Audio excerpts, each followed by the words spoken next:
Evlilik tarihçisi Stephanie Kutz'un bize getirdiği bence önemli bir önerme. Tarihle ilgili söylüyor aslında bunu. Geçmişte evlilik, yani ömür boyu sürecek bir ilişki, aşka bırakılamayacak kadar önemli bir işti diyor.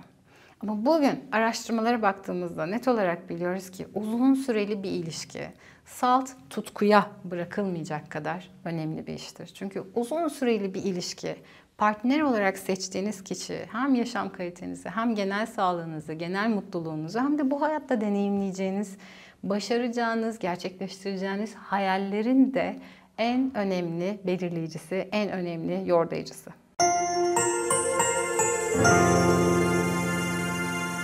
Aşkla ilgili gerçekler neler? Aşkla ilgili emin olduğumuz şeyler neler? Aşk bulunan bir şey değil, inşa edilen bir şeydir. Çünkü tutku bulunur. Yani onca insan arasından arzulayacağınız, merak uyandıracak, sevişme isteği uyandıracak, bir yandan daha fazlasını alsam falan deyip yanına yaklaşmanızı istemenizi sağlayacak birileri bulunur. Ama bunların hepsinin bir arada olması o kadar bulunan değil de daha çok adım adım inşa edilen bir şey. Her gün yaptığımız küçük küçük şeylerle inşa edilen bir şey. Sayısız araştırma bize bunu gösteriyor. Peki bu inşa sürecinin adımları neler?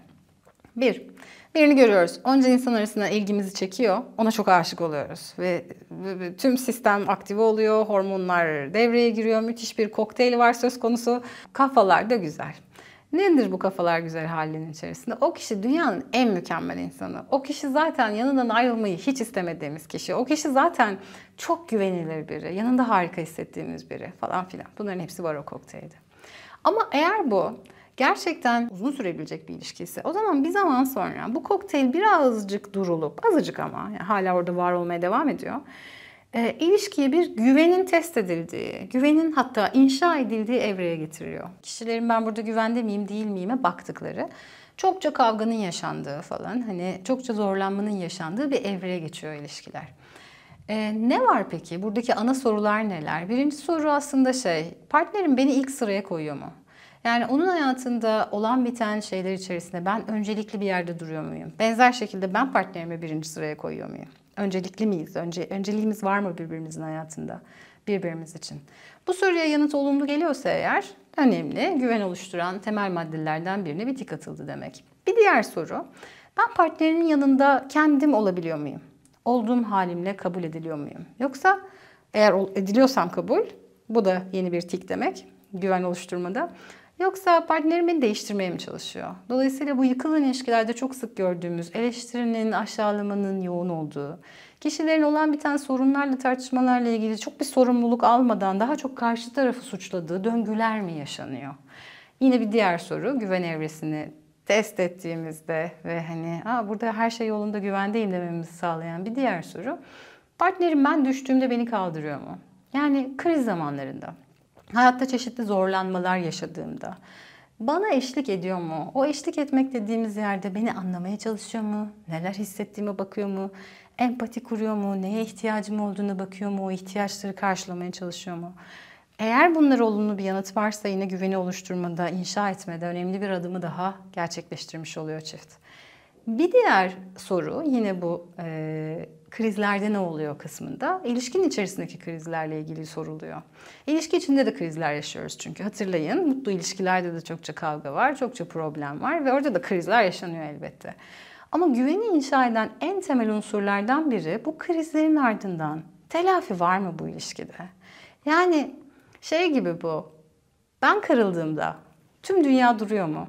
Partnerim bir her şeyi durdurup dönüp bana bakıyor mu? Bana dikkat veriyor mu?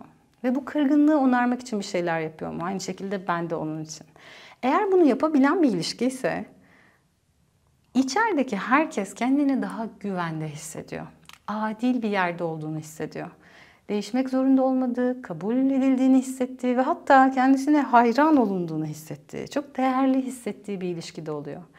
Eğer bunların hepsi karşılanıyorsa burası güvende olduğum, burası güvenebileceğim, düşersem kaldırılabileceğim ve birlikte yola devam edebileceğim bir ilişki dedirtiyor. Bu ikinci evre.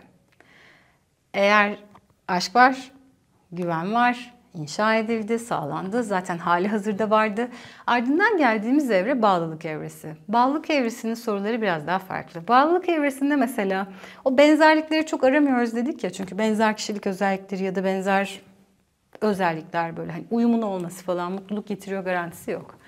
Ama önemli bir soru var bağlılık evresinde. Çünkü bağlılık evresi okey ben bu kişiyi seviyorum, bu ilişkide güvendeyim, her şey yolunda burada diyoruz ama peki bu ilişkiyle ömür boyu yola devam etmek istiyor muyum sorusuna yanıt verdiğimiz yer aslında bağlılık kısmı. Ve orada şu çok öne çıkan bir soru oluyor. Partnerimle yaşama dair hayallerimiz benzer mi? Yani bu hayattan beklentilerimiz, bu hayatın içerisinde gerçekleştirmek istediğimiz şeyler benzer mi? Ya da bu hayalleri, birbirimizin hayallerini iyi duyuyor ve bu hayallere eşlik etmek, bu hayallerin gerçekleşmesini sağlamak için elinden geleni yapmaya hazır bir ilişkiyi yaşıyor muyum diye soruyoruz. Eğer yanıtı evetse burada kalmak istemeye devam edeceğimiz, aşkı da böyle yoğun yoğun coşkuyla yaşamaya devam edebileceğimiz bir ilişkideyiz demek. Yine bağlılık evresinin diğer sorularından biri, birbirimizi gerçekten iyi tanıyor muyuz? Birbirimizi özelliklerini, birbirimizin geçmişe dair yaşadıklarını, birbirimizin bugüne dair hissettiklerini, bugüne dair ihtiyaçlarını, yarına dair hayallerini, amaçlarını, umutlarını falan bunların hepsini gayet iyi biliyor muyuz? Ve bu tüm bu bildiklerimiz içerisinde uyan uymayan meseleleri birlikte ele almaya hazır bir yerde miyiz? Çünkü ancak bu sorulara olumlu yanıtlar verdiğimizde okey ya ben ömrü burada geçirmek istiyorum diyoruz. Ve eğer ömrü burada geçirmek istiyorum yanıtı varsa bir ilişkide o zaman aşkın tekrar tekrar tazelendiği, hayranlığın çok yoğunlaştığı, her iki kişinin de çok rahat ve güvende hissettiği, kendisi olabildiği, parlayabildiği, hayallerini gerçekleştirebildiği bir ilişki yaşanıyor. Ve buraya dikkat vermenizi istiyorum. Bu ilişkiler yaşanıyor. Bu ilişkiler varlar. Ve bu ilişkiler gün be gün karşı tarafa dikkat vererek, karşı tarafa ilgiyi göstererek, karşı tarafın ihtiyaçlarını gözeterek ve elbette kendi ihtiyaçlarımıza bakarak inşa ediliyor. O yüzden aşk bulunan bir şey değil, inşa edilen bir şey diyoruz.